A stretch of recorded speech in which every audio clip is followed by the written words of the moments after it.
Ngithanda ukulibingelela lonke ngalesi sikhathi ngegama lenkosi yethu Jesu. Asikhoda msena makhanda baba singena elizwini khuluma lathi ngebizo elihle lika Jesu siyakhuleka amen. Sizonqoba isihloko sethu sanamhlanje sifunda incwadi kaExodus chapter 23 verse ngu-29 to 30 uthi ka ngiyikubaxosha phambi kwakho ngomnyaka owodwa funa izwe libe inhlane izilo zasendle zande phezu kwakho ngiyakubaxosha phambi kwakho kancane kancane uze wande ulidle ilizwe. Now ngeshwa ihlobo zami njengoba sazi abantwana bakwaIsrayeli abazange bafeze injongo kaThixo ngabo, lokhu ongakunqobiyo kuyakugqibela njengoba zikhona izono ezisithandela nje kalula, kodwa okusalayo ukuthi isiphi isono esingakuvimbela wena ukuba ungene ezulwini. Iqiniso ukuthi siza kunqoba. Ukunqoba kuqinisekile kuwo wonke olwisayo uThixo uthembisile ukunqoba. Thembekile lo othembisileyo. Beke imingcele nxa ufunda uvesi ngu-31 hayi ukubana sehlulekiswe kodwa ubeke imingcele ukubana sifinyelele. uThixo kazange wakhulula ama-Israyeli ukuze awayehlisele ekwehlulekeni. Muva nje impi yase-Ukraine isifundise isifundo esikhulu kakhulu. Abantu base-Ukraine balwe kanzima ukuze bavikele ubukhosi babo. Lapho impi yayiqubuka abantu base-Ukraine bahlangana bakha izithiyo zesihlabathi basebenzisa izibhamu zabo zokuzingela, babeka ama-spikes endleleni ukuvimbela izimoto ezihlaselayo. Emigwaqeni yambiwa imigudu yasebenzisa noma yini enzekayo evumayo ukumisa kwesinye isikhathi ukudikilibalisa lokuphuzisa lokulwa lokuqhubekezela phambili kwesitha. Yonke indlela yamiswa yavimbwa. Befunga bethi ngeke sithathwe siphila ukusarenda veleka kukho ecebeni lethu. Umbuzo uthi yini eyabakishumisela kangaka ukubana balwe? Ikwini okwabaqubula kwabagqugquzela ukuthi balwe? Iqiniso ukuthi amaRussia hlobo zami alwela ukuthola indawo, kepha bona base-Ukraine balwela ukusinda. Ngakho ilwa impi ngoba ukuphila kusesandleni sakho ngokukhetha. Namhla sifuna ukuba sikhulume ngezimpawu, mhlawumbe ke ngithi mina imithetho yokulwisa lokunqoba, indlela yokunqoba izimpi zakomoya. Ake sikhangele nesimo sokuqothula kancane kancane, gradual extirpation. Na uNkulunkulu akazange ahlulwe yimpi futhi akakabi seduzane kokubana ehlulwe yiloba yiphi impi. Zonke izimpi uThixo wazinqoba, usaza sinqobela ezethu izimpi. Wonke umzabaliso umdlalo omncane we-great controversy, impikiswano enkulu phakathi kokubi bobubi nokulunga.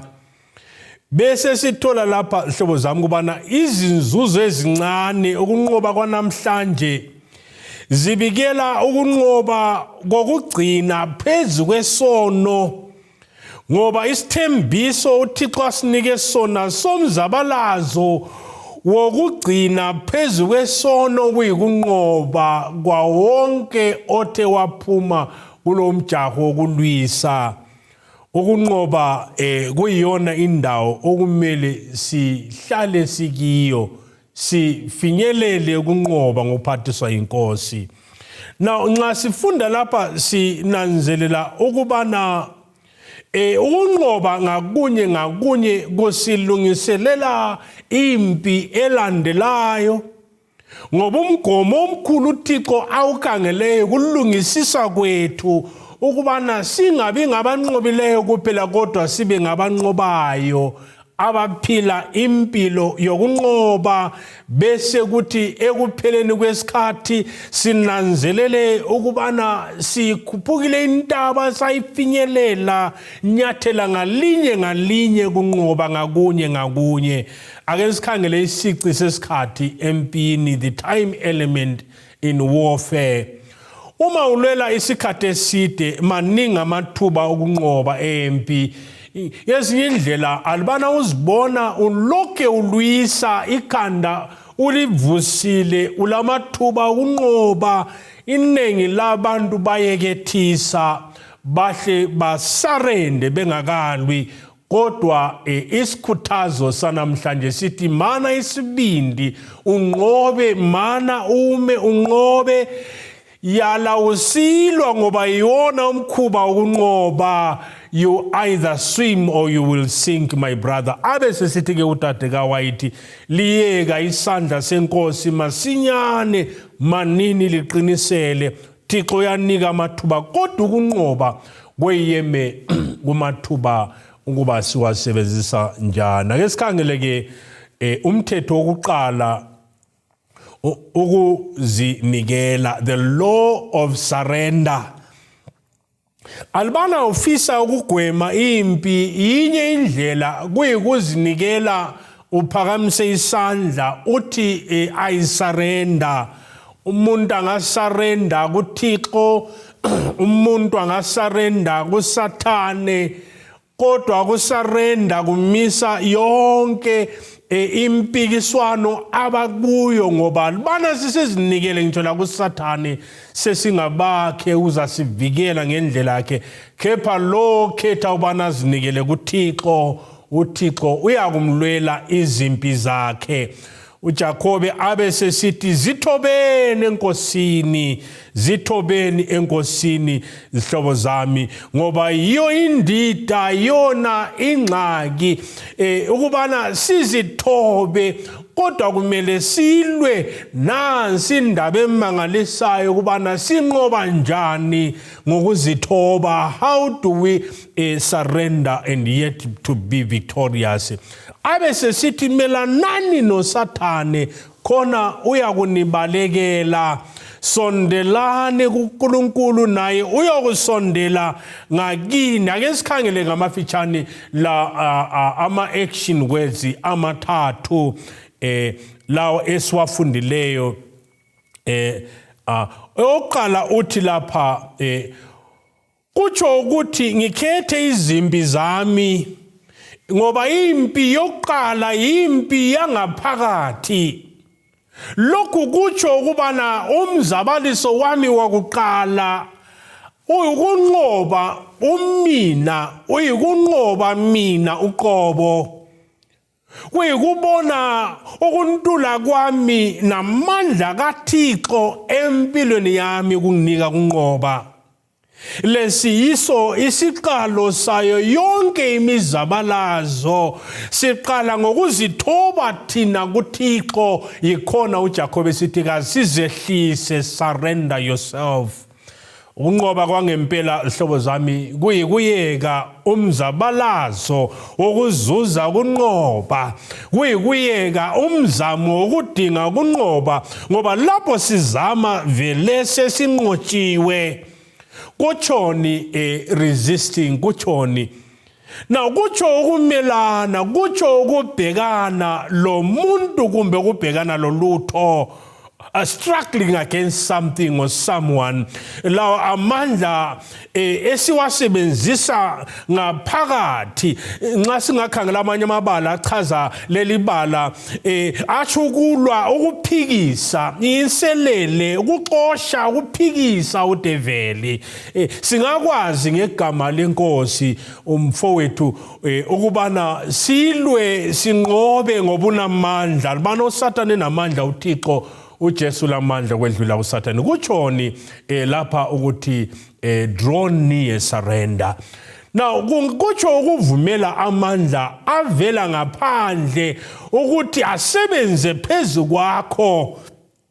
Lawa amandla asetshenziswa ngaphandle amanye amabandla singawasebenzisa lapha ku draw near okusondela, ukukhanga, uzibuthe, donsa, isikhalazo kutsho ukukhangelela, kutsho ukuhugwa. Sikhulumela ekutheni uThixo uthi draw near, vuma ukubana ikhoza lothando lwamandla akhe akusondeze eduzane. Ngamanye amazwi vumela amandla ukudonsa ukubana asisondeze kuThixo. Uma sibuthakathaka uThixo unamandla, ingabe uyakwazi yini nalokho mfowethu nawe dadewethu. Now kutshoni ke lezi zitsho la amazwi atshoni atsho ukubana sizibeke maduze lesandla sakhe uThixo esinamandla nokusivikela. Kutsho ukubana kasiziveze thina njengabalwi sizwisisa ukubana impi iqala phakathi kodwa umnqobi unguThixo. Sondela kutsho ukubana amandla avela ngaphandle, angamandla azasebenza naphakathi kwethu, ngoba nawo amandla asetshenziswa evelela ngakuye uThixo onguyena osinika amandla.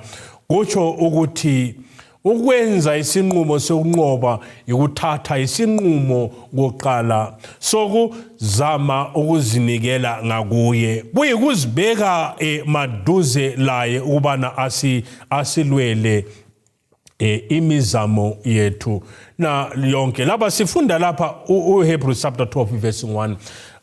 Uthi lapha asisodwa uthi ngakho ke nathi njengoba sizungezwe ifu elikhulu kangaka labofakazi, kasilweni impi ngoba kasilwi sodwa, kawuli wedwa, ngokuba bhekani yena owakhuthazela ephikiswa ephikwa kangaka izoni, ukuze ningakhathali niphela amandla ezingqondweni zenu. uPaul abesibeka inselela athi anika melani nesono kuze kube segazini. You have not struggled until death. In other words, hlobo zami uthi kasikalwisi kwase kuphumeni igazi, kuzobiza malini ukuzuza ukunqoba kuthatheni ukuze umuntu anqobe ukulwa umuntu aze aphume igazi, until he bleeds, refusing esala ukubana ahliselwe ezingeni lika Sathane. Sesike salwa yini? Sesi uqalile nje umshikashika wethu hlobo zami, kuze kube kunqoba kuyikuphela komgomo wethu noma iziphi izindleko, sifike lapha umcabango sumunye ukubana thina siphilela ukulwa size sichithe igazi, in other words to the point of death. Now umthetho wesibili lapha uthi wona take the battle to the next level, thatha impi uye ezingeni eliphezulu. Ukwehluleka akuyona into mhlawumbe engenzeka, kuzokwenzeka, uzokwehluleka. Ungenzi isithembiso uzakwehluleka ngesinye isikhathi, kutsho futhi ukuthi kasiyeke imizamo yokulwisa ngoba siza kwehluleka, kodwa kutsho ukuthi sazi ukubana singabanjalo abehlulekayo ababuthakathaka. Umlobo uthi lapha, real victory is overcoming the struggle to gain victory, meaning when we struggle we have already lost the battle. Kodwa kutsho lokhu ukubana kasiyeke. Kodwa umcabango wesibili lapho uthi nxa ngayimpi isikulanda ekuqonda, kwesinye isikhathi ake uyidlulisele kwelinye izinga eliphakemeyo, dlulisela ezingeni eliphakemeyo.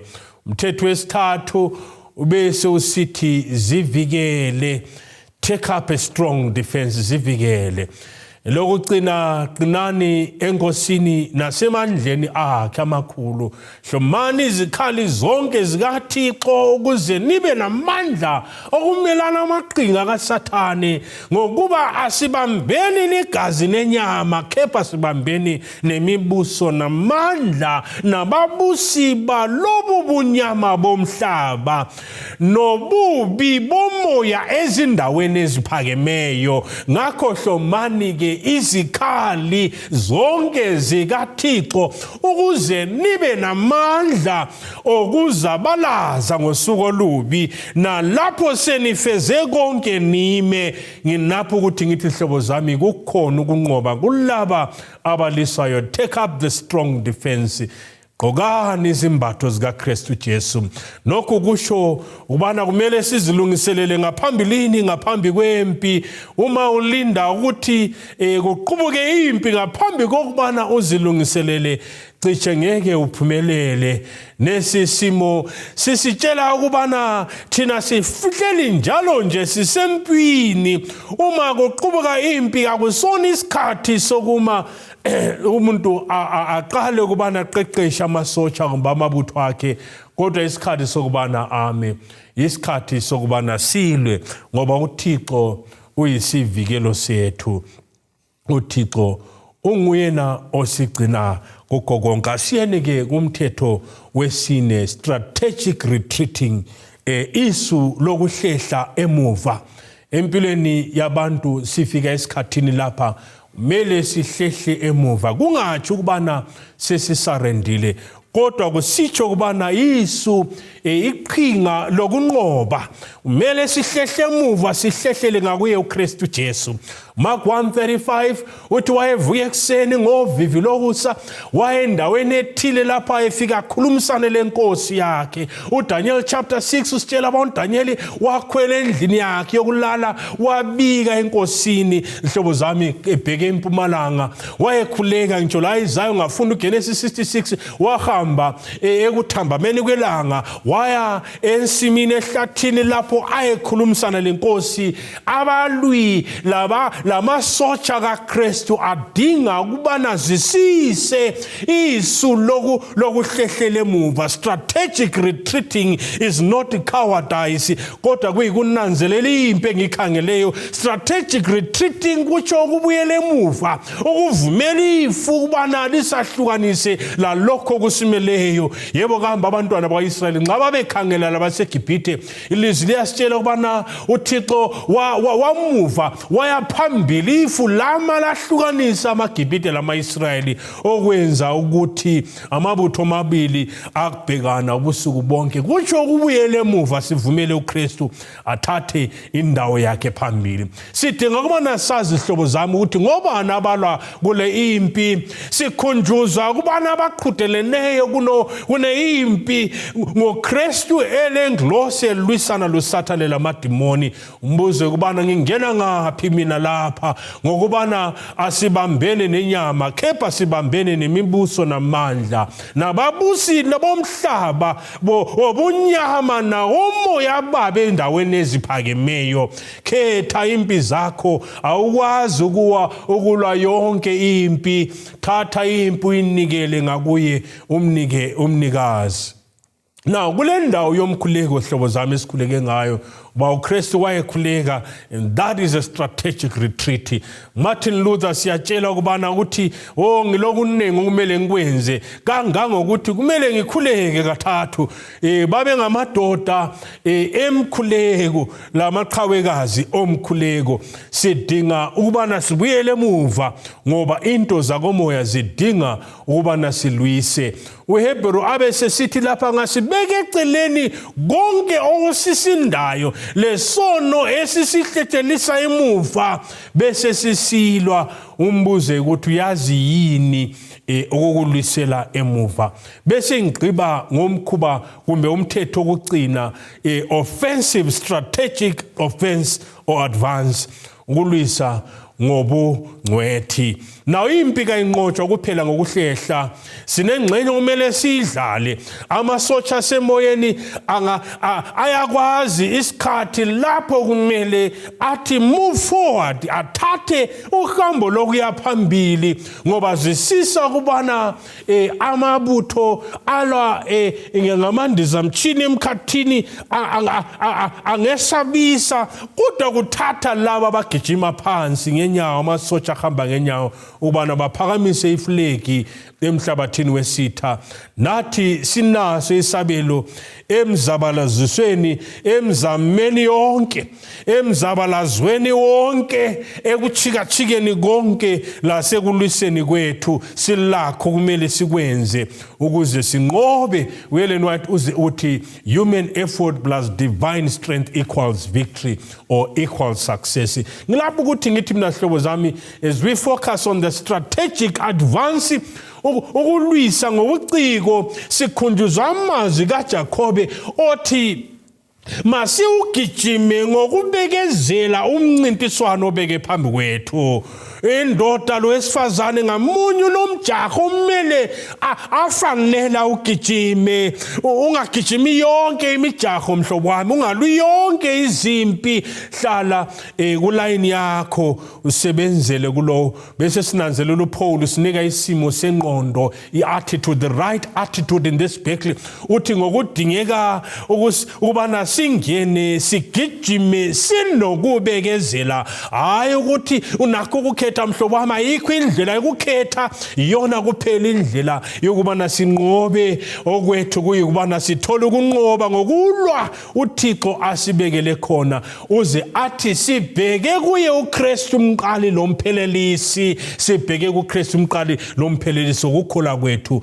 Sinesilinganiso, asilwi ngokungenanjongo. uJesu phambi kwethu, uJesu wayilwa limpi, uJesu wanqoba esikhundleni sethu, nathi singanqoba. Ake umbheke uKristu eseGetsemane mhlobo wami, awumbheke chika emthandazweni ethwele inkezo. Ohlobo zami yadidizela, yagqiyazela, yathithibala esandleni sakhe, kodwa kepha ngothando wayeka, wathi kungabisi intando yami kodwa kayenziwe intando yakho. Bheka nxa wayejuluka izithukuthuku zegazi lixutshaniswe namanzi, ake umbone nxa wayelwisa.